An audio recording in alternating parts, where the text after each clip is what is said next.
А вам нравится, там будет смеяться. Но Россия страна с юмором. Почему? Потому что пьющая страна. Потому что нельзя на утро без юмора относиться к тому, что делал вечером по пьянке. И сегодня мне очень хочется про наше телевидение говорить. Вот по какой причине. Есть древняя ведическая мудрость. Веды – первая священная книга на земле. Там такие формулировки есть замечательные, сказанные просто про нас. Вот, например, если вы хотите, чтобы проблема вас покинула, посмейтесь над ней. А если будете жаловаться, она удвоится. Очень точное наблюдение. Посмотрите, почему Советский Союз рухнул и та прошлая власть? Из-за чего? Из-за диссидентов? Нет, мы хохотали над ней.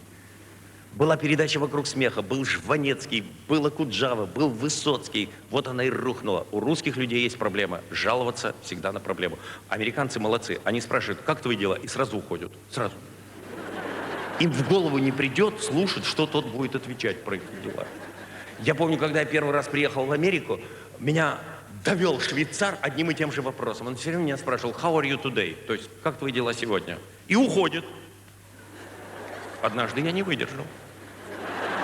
Это не с моей чакрой каждый раз одно и то же слушать. Я же не американец. Я его так за рукав говорю, иди сюда. Сейчас я тебе расскажу, как мои дела сегодня. А заодно, как вчера и позавчера. У этого швейцара были глаза беременной русалки, когда он это услышал. У нас все по-другому. Наши женщины... Я задумался, что бы сказать, но наши женщины с утра любят звонить подругам и рассказывать про свои проблемы. Вот кухонный аппарат испортился, кран плохо течет. Она чернуху скидывает, энергию черную туда, на подругу перекидывает. Вот. Она даже не анализирует, что через 15 минут та ей обратно перезвонит и всю свою чернуху перекинет на нее. А потом обе говорят, меня сгладили. Вот вы сами себя сгладили. И не дай бог у русского человека спросить, как твои дела. Он берет за пуговицу. И все свои дела, начиная с того момента, как ему пуповину неправильно обрезали. Зачем мне надо знать, как тебе обрезали пуповину? А вот если высмеиваешь что-то, помогает. Вообще, все это, конечно, весело, если бы не было так грустно. Ведь в Советском Союзе было классное образование, согласитесь. Мы этого не знали. Оказывается, у нас было лучшее в мире образование. А сейчас, после того, как нашим воспитателем стало телевидение, ну, судите сами. Пришел парень, десятиклассник, в Ленинскую библиотеку. Знаете, что попросил? Стихи Чехова. У нас были двоечники, но даже они бы не задали такого вопроса. Пришла девушка, 9 класс, попросила Островского «Беспредельницу». Мальчик в сочинении написал, Чацкий сел в карету и приказал «гони в аэропорт». Еще кто-то попросил роман Экзюпери «Маленький шприц». А у меня одноклассница есть в Риге, и у нее родилась внучка, и она внучке, когда та подросла, показала значок, который мы все получали, когда вступали в октябрята. Внучка посмотрела и сказала, это что за покемон на значке изображен? Мне очень хочется многое делать сегодня для молодых людей. Знаете, новости я все-таки смотрю, а перед новостями идут, как правило, блоки рекламные. Реклама неинтересная тема. Она банальная, много раз про эту тему говорилось со сцены. А вот в рекламах существуют анонсы блокбастеров американских. И я никак не могу понять, почему они произносятся вот таким голосом гайморитного больного вечно такого, которого лечили шпалой по башке. У него гной заполнил мозг. Все. Причем это бывшие советские дикторы телевидения это говорят. Они нам, добрым, порядочным советским голосом, когда-то вещали о том, сколько тонн внеплановой лабуды собрали дети монгольских коммунистов. А теперь они нас пугают этими блокбастерами. Когда-то Толстой очень правильно, по-моему, сказал про писателя Андреева, он меня пугает, а мне не страшно. Вот так же с этими анонсами. Они меня пугают, а мне смешно, потому что, извините за метафору, она несколько такая скабрезная, но точная. Вот, это голос человека, который в туалете находится. У него проблемы с пищеварением, вот. А туалет наш, придорожный, русский такой, дверца не закрывается. И он еще держит ручку этой двери. Говорит, золотая серия. Золотая серия.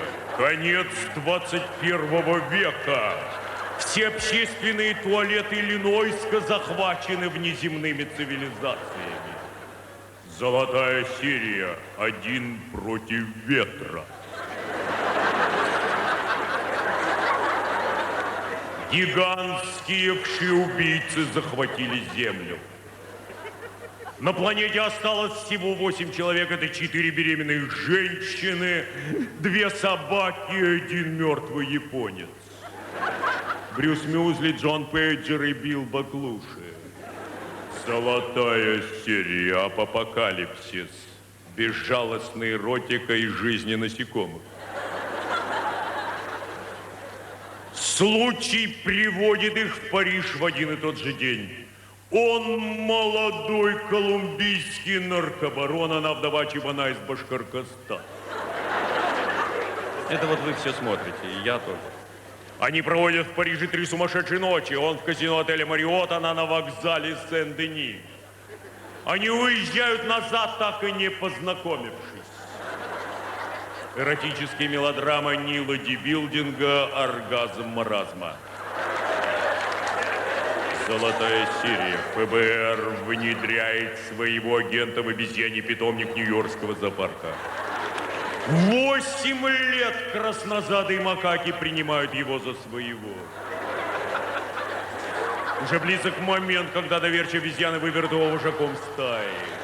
Но привезенная из техасского зоопарка обезьяна Хильда узнает в будущем вожаке человека, который дразнил ее кулебякой 18 лет назад. Джон Травольта. Месть обманутой кулебяки. Ну и такой самый американский фильм. Он сорвался с крыши небоскреба. Проносясь мимо 86-го этажа, он становится невольным свидетелем убийства. И его решают убрать. Убийцы начинают погоню. Сначала ему удается уходить от преследователей. Но у земли они его не только догоняют, но и обгоняют. Голливудская фигня. Вот советские и российские фильмы вот так вот объявлять таким голосом тоже, анонсировать. Чебурашку. Волосатое, ушастое чудовище бомжует в телефонной будке. Вы понимаете, какие мы дурашлепы, что мы все это принимаем в нашей жизни?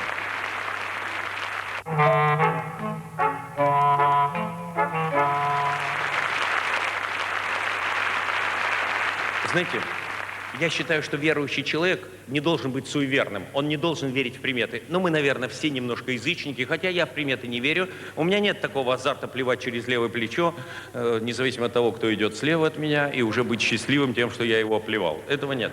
Причем большинство людей, конечно, любят соблюдать приметы, связанные с деньгами. У меня есть знакомый, который мне сказал как-то, что он знает больше 50 примет про деньги. Я говорю, а толку?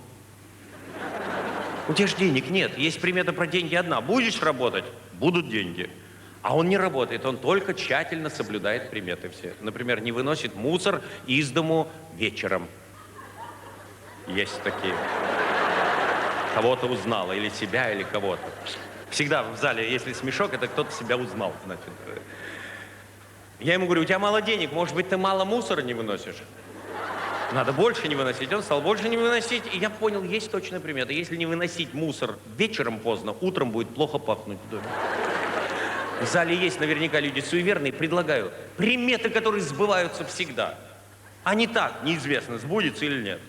Такая примета. Если через полгода после выборов вам еще не стыдно за того, кого вы выбирали, значит, вы на выборы не ходили. А знаете, мне так нравится, когда люди аплодируют, это значит, они соглашаются с этим. Это как митинг. Попроще примета. Если у вас прорвало трубу, вы затопили соседей снизу, они уже часа 2 не приходят к вам со скандалом, значит, они утонули. На соображалку примета. Кто рано встает, тому потом весь день хочется спать. Я все с себя писал. В зале много женщин. Вы сейчас не слушайте, ладно? Это мужчинам направлена примета. Ну, тоже с себя написано. Разрешите поделиться, мужчины, с вами некой тайной, которую я знаю. Женщины, не слушайте. Если женщина говорит «нет», это значит «да», но позже. Одни женщины смеются. Вот знаете, за что я вас, женщины, люблю? Вы искренне. Вот вам смешно, вы смеетесь. Мужики полконцерта. Вот я смотрю, сидят с таким видом, где вы пивка попить сейчас. Это опять женщины смеются. Значит, правильно все. Поэтому я еще раз попытаюсь привлечь мужское внимание совсем интимной тайной. Знаете еще, вот за что я вас, женщины, люблю, вы никогда не врете нам, мужикам. Некоторые хохочут. Я просто послушал, кто из женщин себя узнал сейчас. Да, вы не врете нам, вы правильно формулируете просто. Один мужик засмеялся, наконец-то. Если женщина клянется вам, мужики, что вы у нее второй, это особенно смеются те, кто клялись недавно. Это... Не, она не врет, она просто не уточняет, после которого. Одни женщины хохочут, мужики задумались все равно. Хорошо, ладно. Математическая примета. Я очень любил в молодости математику. Сейчас поймете, что я научился считать хорошо. Если у вас 3 детей, значит, 2 из них как минимум одного пола. Попробуйте опровергнуть. Нет. Народная мудрость. Если утром вы мучаетесь похмельем, значит, вечером вы решили выпить рюмочку для аппетита. Если вы верите в победу своей сборной страны по футболу в чемпионате мира, вы либо дурак, либо немец. А этой приметой я горжусь. Правда. Вот тут не поспоришь. Пришел ноябрь, жди декабрь. Еще раз на догадку. Если у вас чешется нос, это известно, это к выпивке. Если у вас чешется левая ладонь, тоже известно, это к деньгам. А вот если у вас чешется нос, левая ладонь, правая ладонь, обе ноги, пятки, спина, грудь, плечи, у вас чесотка. Правильно. Сложная примета. Напряглись. Если у вас на голове ежик, значит, либо вас забирают в армию, либо вы после пьянки проснулись в лесу.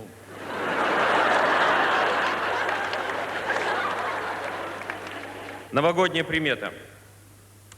Ну, мы все встречали Новый год. Сейчас можете проанализировать, как у вас успешно прошла встреча или нет. Если во время празднования Нового года у вас дело дошло до торта, праздник не удался.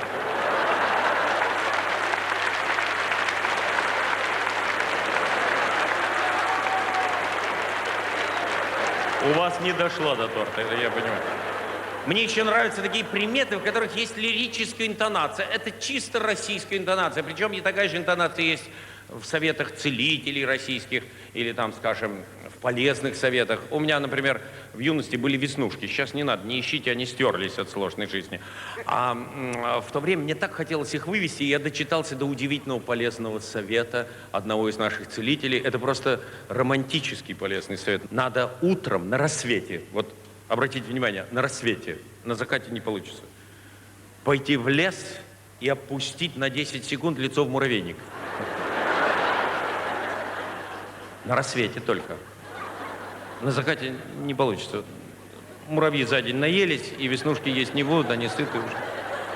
Следующая такая лирическая, читаю как стихи. Если темной осенней ночью уехать далеко за город, отыскать в глухом лесу самую высокую сосну, забраться на ее вершину и, не отрывая взгляда от полярной звезды, бросить через левое плечо серебряную монетку, а потом 3 раза плюнуть в нее вдогонку и дождаться рассвета, то вы проведете всю ночь один в лесу на сосне. Ну и последняя примета, естественно, о смысле жизни. Если вы не посадили дерево, не построили дом и не родили сына, значит, вы безрукий импотент, не любящий природу.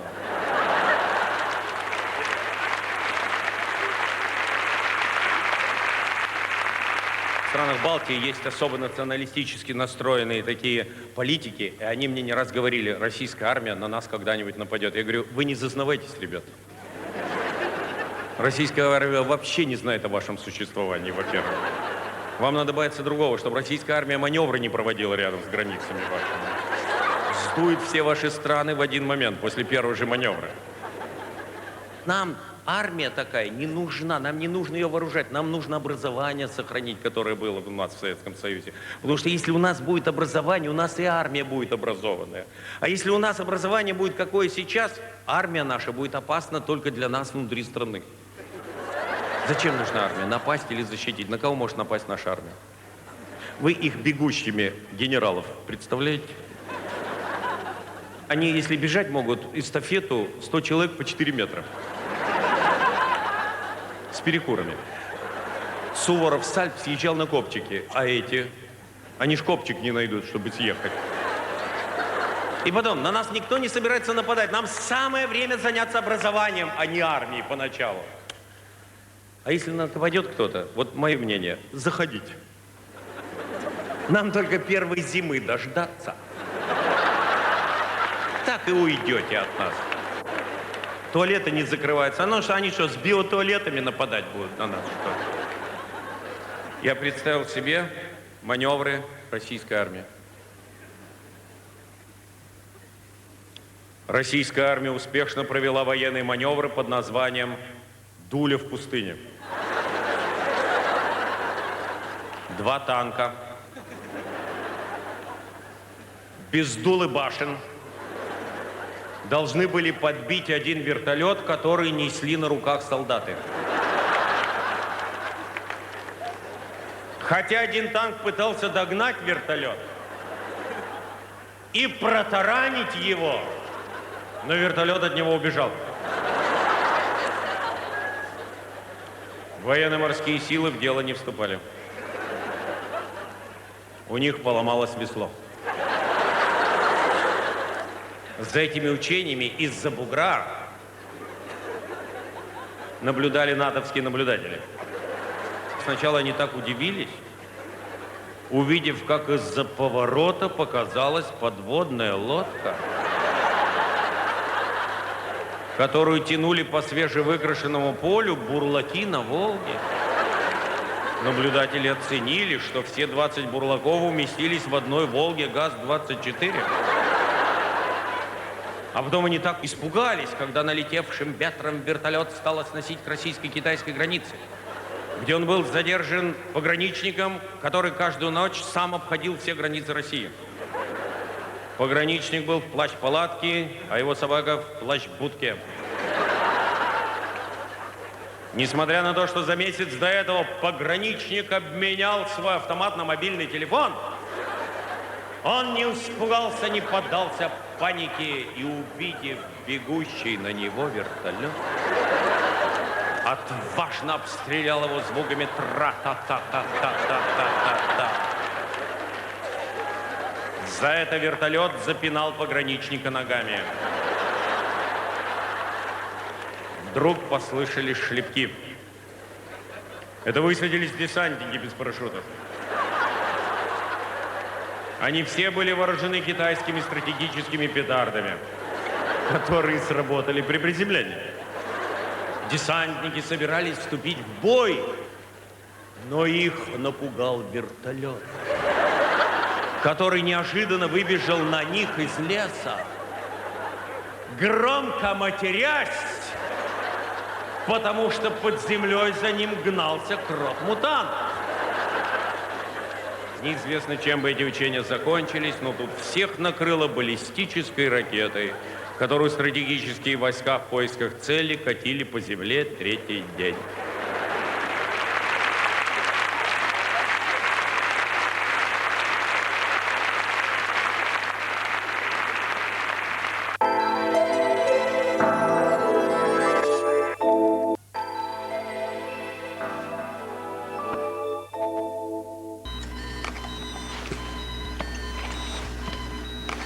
Похоже, нас ждет грандиозное открытие. Это открытие супермаркета «Эльдорадо» в городе Якутске. 19 июля. Улица Каландарашвили, 42. Только 4 дня микроцен. Ноутбук Samsung всего за 12 990 рублей. «Эльдорадо». Территория низких цен. Мебельный салон «Грета» представляет новый проект «Кухни Германии».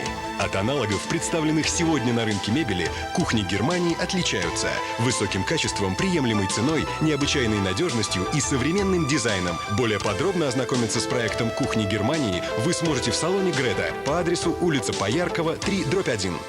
Ассортимент салонов на Филет расширен и насчитывает теперь до 120 моделей сотовых телефонов. Каждые 2 недели поступление новинок как мобильных, так и домашних офисных моделей беспроводных телефонов стандарта DEC. Телефон единой справочной на Филет 42 30 90.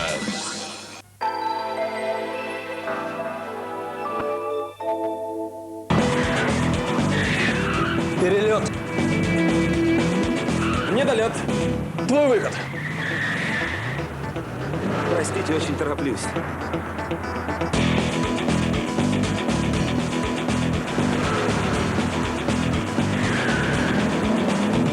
Шумахер, Ромео. Лукойл. В хорошей компании.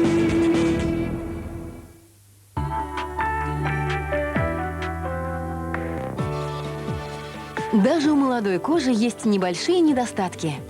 Представляем новинку от Avon крем для лица «Молодость плюс». Заметно сокращает морщинки за 1 неделю и поры за 4. Обратись к представителю Avon за новым каталогом. Улыбнись новому дню. Есть доширак, есть и вилка. Теперь в каждой пачке. МТС представляет тариф «Свободный» для тех, кто делает много звонков. После нескольких минут разговоров в день звонки на любые номера вашего региона становятся выгоднее. Подключайтесь в ближайшем салоне-магазине МТС или в офисах продаж. Какой шампунь может сделать твои плечи еще более притягательными? Head Shoulders. Он эффективно борется с перхотью уже с первого применения и помогает предотвратить ее повторное появление. Кто на это способен? Конечно, Head Shoulders.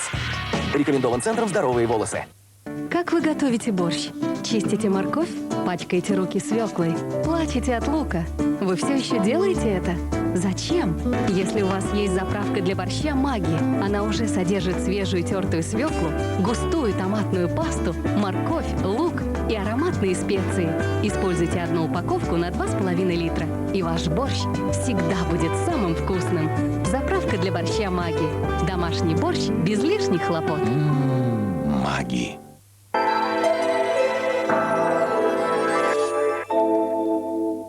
Почему вы перешли на Персил Колор? Раньше я использовала другой порошок. Но однажды мы с подругой Ольгой пошли по магазинам, и дети уговорили нас купить им одинаковые футболки. Ребята очень полюбили эти футболки. И, конечно, их приходилось часто стирать. Через некоторое время я заметила, что футболка моего сынишки стала гораздо бледнее. Тогда Оля посоветовала мне Персил Колор. Она была права. Пятен как не бывало, и цвета сохраняют яркость. А какой свежий аромат! Обе любимые футболки остаются яркими благодаря Персил Колор. Теперь только Персил. Один раз Персил, всегда Персил. Знаете, как добавить объем своим волосам? Инновация от Шварцкопф. Тафт сила объема приподнимает волосы от корней. До 100% больше объема, который зафиксирован при солнце, ветре и дожде. Невероятный объем от корней. Новый Тафт сила объема. Шварцкопф. Опыт профессионалов. Для ваших волос. Телохранитель. Мы, безусловно, готовы взяться за охрану вашей дочери, но есть один момент. Телохранитель — это тоже ограничение свободы. Телохранитель. Я тебя ненавижу. И я тебя достану и девчонку себе верну. Так что ты рано радуешься. Новый сериал. Понедельник. На канале «Россия». Кто вы такой? Иннокентий Данилович Собакин. Пафнутий Кириллович! Ну и за что тебя сюда? Тигра покусал. Илья Олейников. Юрий Стоянов. Помогите! Помогите! Зачем в этом городке еще какие-то развлечения, когда тут уже есть ты? Городок. Премьера. Понедельник на канале «Россия». А теперь новый такой жанр – сказочки про попсу, про наших популярных артистов. Страшные сказочки. Вообще, знаете, я считаю, моя заслуга тоже есть в том, что попса стала меньше собирать зрителей, причем во всей России. Не зря я цитировал то, что они поют. Все-таки верхние чакры включились у многих. А Киркорову я особо благодарен, потому что, посмотрев его концерт, я понял, что на пародию не может быть пародии. На него нет пародии. А как вы на это сделаете пародию? Ну, он нравится детям. Я у девочки 3-летней как-то спросил, тебе нравится Киркоров? Да. Почему? На Барби похож. Однажды глухой осенней темной ночечкой Володя Пресняков проковырял дырочку в гримерку Анжелики Варум. Позвал Влада Сташевского, Филиппа Киркорова и Диму Маликова и давал всем за 10 копеек в эту дырочку поглядеть. Филипп посмотрел, покраснел, убежал. Влад Сташевский веселый гонорар потратил. А Дима Маликов из принципа подсматривать не стал, сказал, нечестно и очень дорого. Однажды глухой осенней темной ночечкой Дима Маликов, Володя Пресняков и Филипп Киркоров играли в прятки. Водил Володька, Филипп, как всегда, за занавеску спрятался, и Володька его нашел. А Диму никак найти не мог и полез в шкаф. А там, в шкафу, в коробке из-под обуви обнаружил Пахмутову и Шаинского. Оказалось, их с прошлого раза забыли, когда резник водил. Сказочка 3-я, очень страшная. Как-то глухой осенней темной ночечкой Володька Пресняков перед концертом Филиппа Киркорова все сиденья в зале намазал клеем. Филипп 3 часа пел, а народ не расходится. Как меня публика любит, подумал он, и пел, пока его Алла Борисовна домой не забрала. А зрители еще неделю сидели, пока Витас не приехал. Тут их уже никаким клеем невозможно было удержать. Еще страшнее сказочка. Однажды, глухой осенней темной ночечкой, Наташа Королева разгадывала кроссворд. Я понимаю, это уже смешно, понимаю. Вообще представить нашу попсу, читающей книжку, уже забавно. Если бы они читали книжки, я думаю, они бы вот не пели то, что они поют. Ну как, это что, лирика? Ах, какая нам с тобой любовь предстоит, когда наш адвокат на суде победит. А немного жаль, что потеряли друг друга мы в последний раз. В последний, так вообще не жалко было. Как вам нравится, ты скажешь 3 слова мне шепотом при всех наедине. Ты как-то разберись сразу, наедине или при всех. Катя Лель. Есть и уже достаточно. Слушайте, она загадки нам задает все время. Мало того, что она поет вот эту песню Сиси-Васи, Пуси-Миси, это загадка большая, она еще поет песню Джага. Многие говорят, что это такое? Во-первых, Джага, знатоки говорят, что это название наркотика. Но я не знаю, я по-другому думаю. Я разгадал ее загадку. Джага-Джага – это продолжение песни Киркорова «Бала-бала полюбил телечачу». А вот новая цитата. Хочу порадовать вас. С выражением прочитаю. Ее изумрудные брови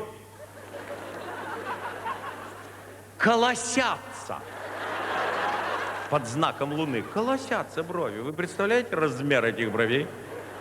Это практически внучка Брежнева. Блестящие поют про стюардессу. от имени стюардессы. А я не залетала. Молодец, убереглась. Еще одна солистка спела, я отбила его глаза у своих подруг. Отбила. Вот садистка такая, а не солистка. Ты не ходи, глаза не отвертывай. Вот мне очень нравится. Ну, мужик, видимо, ходит с отверткой, так раз-раз в зенке отвернул. Головой на север, сердцем на восток. Это песня неудавшегося сапера. Ну, разметала парня во все стороны. Когда поет Леонтьев, вообще никто ничего не слышит, все смотрят, как он потеет в это время.